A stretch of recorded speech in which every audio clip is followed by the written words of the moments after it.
everyone, my name is Dinda Pratiwi and today I'm going to make a video about my final assessment.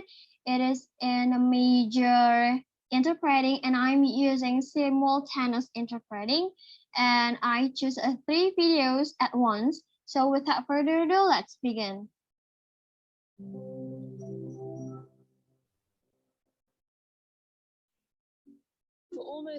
Selama hampir 1 dekade, para ilmuwan mengejar sumber virus baru yang mematikan melalui pegunungan tertinggi di Cina dan gua-gua paling terkecil.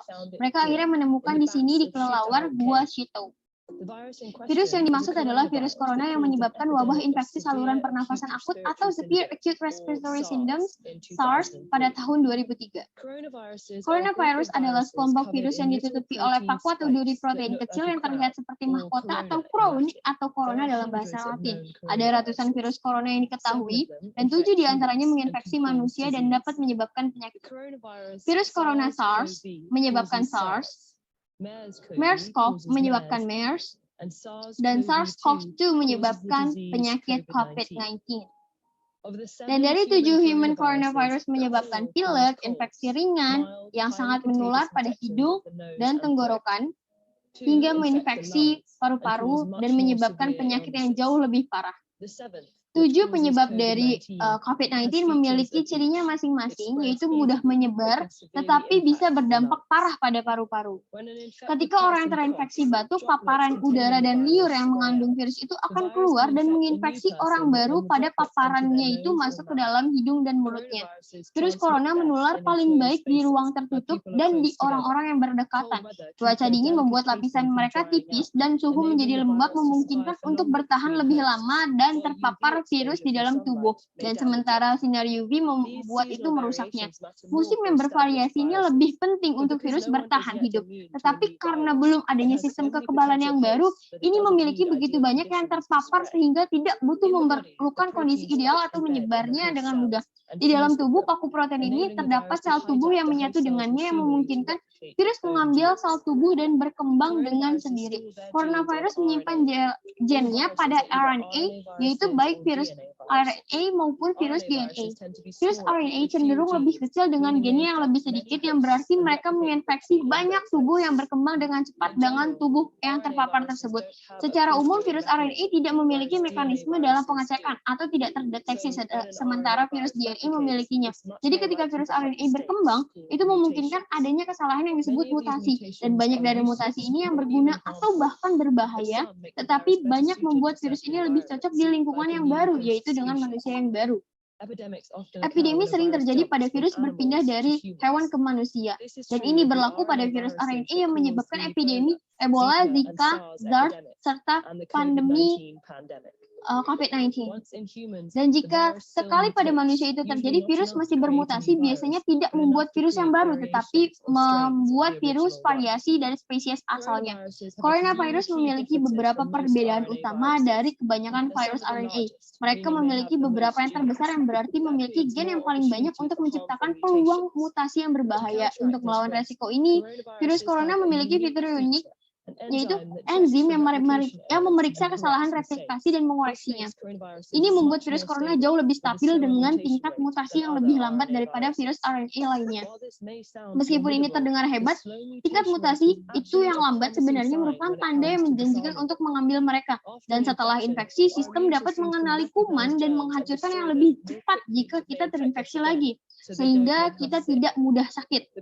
Mutasi ini membuat virus yang kurang dikenali oleh sistem kekebalan kita dan karenanya lebih sulit untuk dilawan. Mereka juga membuat obat antivirus dan vaksin menjadi kurang efektif karena dirancang khusus untuk virus itu, dan sebabnya kita membutuhkan vaksin flu untuk setiap tahun. Virus influenza bermutasi begitu cepat sehingga jenis baru terus-menerus muncul, dan tingkat mutasi corona jauh lebih lambat, yang berarti sistem kekebalan obat-obatan dan vaksin kita mungkin mengenalnya setelah lama terinfeksi, dan karenanya untuk melindungi diri kita lebih baik. Namun, kita tidak tahu berapa lama tubuh kita kebal terhadap virus corona yang berbeda, dan tidak pernah ada pengobatan atau vaksin yang disetujui untuk virus corona. Kami belum berfokus pada pengobatan yang menyebabkan pilek. Meskipun para ilmuwan mulai mengembangkan pengobatan SARS dan MERS, epidemi belum berakhir dan perawatan yang tersebut menyelesaikan uji klinis. Saat ini terus merambah ke habitat hewan lain. Beberapa ilmuwan mengatakan bahwa virus corona adalah melompat ke manusia itu tidak bisa dihindari. Walaupun kita menyelidiki hal-hal tersebut dan kita tidak bisa menghancurkannya. Siswa dan guru di seluruh dunia melakukan bagian mereka untuk membantu memperlambat penyebaran dari COVID-19 dengan tetap di rumah. Dan bagaimana dengan upacara kelulusan mereka? Pelajari lebih lanjut tentang kampanye Global TED dan merayakan mengangkat harapan dan gagasan seluruh generasi dengan di TED.com/graduation. And then for the next one is a video about syntax where the title is Syntax in English. So without further ado, let's begin. Sintaks adalah aturan bahasa yang menentukan urutan kata dan struktur kalimat dasar dalam bahasa yang berbeda. Setiap bahasa memiliki sintaks yang khusus, ia memberitahu pembicara dan pendengar bagian kalimat mana yang lebih dulu untuk membantu mereka memahami apa yang dikatakan itu adalah pedoman yang kita gunakan saat berbicara dan menulis. Jadi, sehingga kalimat dapat dimengerti dan dikoherens. Waspadalah atau hati-hatilah terhadap sintaks dan semantiks yang membingungkan dengan diksi. Ini membentuk konstruksi struktur, jadi mari kita pecahkan definisi ini. Sintaks, seperti yang baru saja disebutkan, adalah urutan kata-kata dalam sebuah kalimat. Diksi adalah pilihan tertentu yang dimaksudkan untuk mengungkapkan makna tertentu. Semantik adalah makna yang disampaikan oleh kata-kata tertentu yang digunakan. Kita akan fokus pada sintaks dalam video ini, dan di dalam bahasa Inggris ada urutan kata yang ditetapkan sebagian besar dari jenis kalimat. Tentu saja selalu ada pengecualian, tetapi sebagian besar kalimat bahasa Inggris standar akan mengikuti urutan kata SVO, yaitu subject, verb, object. Subjek kata kerja, objek. Seperti pada kalimat anak laki-laki itu melihat di luar jendela, dan contohnya adalah subjek anak laki-laki, kata kerja terlihat, dan objek adalah di luar. Gambar ini adalah gambar pohon sintaksis tata bahasa Inggris yang digunakan oleh ahli bahasa untuk merencanakan struktur kalimat. Anda mungkin tidak sering menemukan pohon sintaksis, tetapi untuk mengetahui cara menggambarnya cukup berguna dan akan membantu Anda memahami struktur kalimat. Dalam bagan, Anda dapat melihat bahwa kalimat dipecah dan menjadi bagian-bagian kata kerja, kata benda, artikel, kata depan. Setelah langkah ini, kata-kata dikelompokkan bersama untuk menentukan bagian mana dari kalimat yang merupakan frase kata benda, frase kata depan, dan juga frase kata kerja. Faktanya adalah SVO bukan satu-satunya struktur urutan kata. Bahasa lain sangat urutan dan bahkan menyertakan komponen tambahan dalam sintaksnya, dan contoh yang diberikan dalam pohon sintaks adalah subjeknya adalah kucing, kata kerjanya adalah duduk, dan objeknya adalah matras atau tikar. Dan gambar kedua adalah cara lain di mana sintaks dapat ditulis. Diagram ini mengambil kalimat seekor anjing menyukai gadis dan memecahnya menjadi artikel kata benda, kata kerja, frase kata benda, frase kata kerja, dan seperti contoh sebelumnya.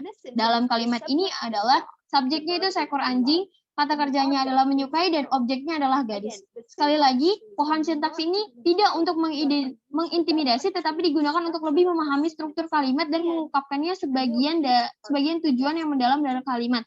Sebagai penggunaan tambahan, pohon sintaks adalah bahwa setiap kali urutan kata yang berbeda digunakan untuk sebuah kalimat, itu dapat dikodekan.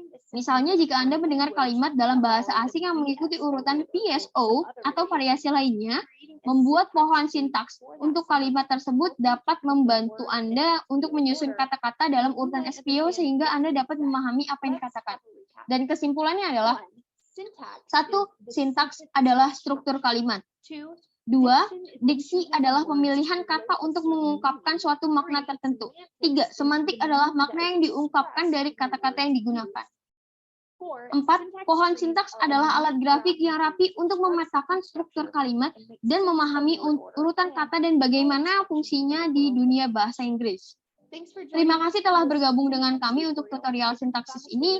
Jika menurut Anda video ini bermanfaat, lihat saluran channel kami sebagai tambahan, dan sampai jumpa di lain waktu. For the last one of this video is about what is nation. So let's begin.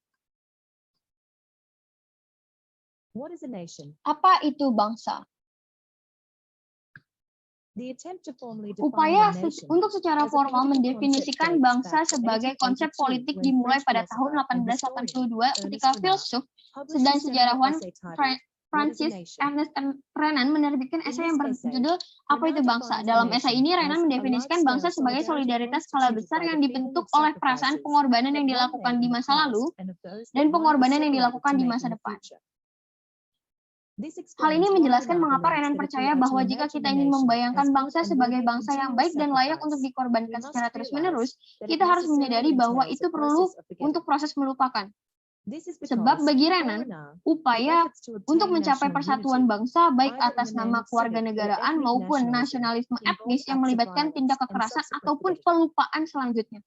Berdasarkan konsep dari awal tentang bangsa yang dikembangkan oleh para cendekiawan Renan telah datang dengan definisi yang lebih formal tentang bangsa, yaitu komunitas orang-orang yang membentuk atas dasar kombinasi fitur bersama seperti bahasa, sejarah, etnis, budaya, dan wilayah. Dengan kata lain, bangsa adalah identitas kolektif sekelompok orang yang dipahami seperti yang didefinisikan oleh bahasa, sejarah, etnis, budaya, dan wilayah.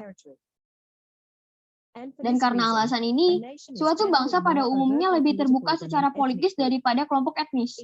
Bahkan, banyaknya para cendekiawan menganggapnya sebagai kelompok etnis yang sepenuhnya dimobilisasi atau dilembagakan.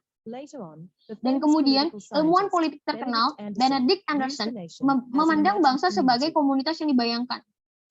Bagi Anderson, bangsa adalah komunitas politik imajiner yang secara kultural dibayangkan sebagai terbatas dan berdaulat secara inheren. Seperti yang kita lihat, ada 4 elemen kunci dalam definisi ini. Pertama, bangsa dibayangkan hanya karena anggota dari suatu bangsa tertentu tidak akan pernah bertemu dengan sebagian besar bersama anggotanya, namun di benak masing-masing meninggalkan citra persekutuan mereka. Kedua, bangsa dibayangkan sebagai terbatas karena memiliki batasan-batasan dan namun terkadang elastis terhadap negara-negara yang lain.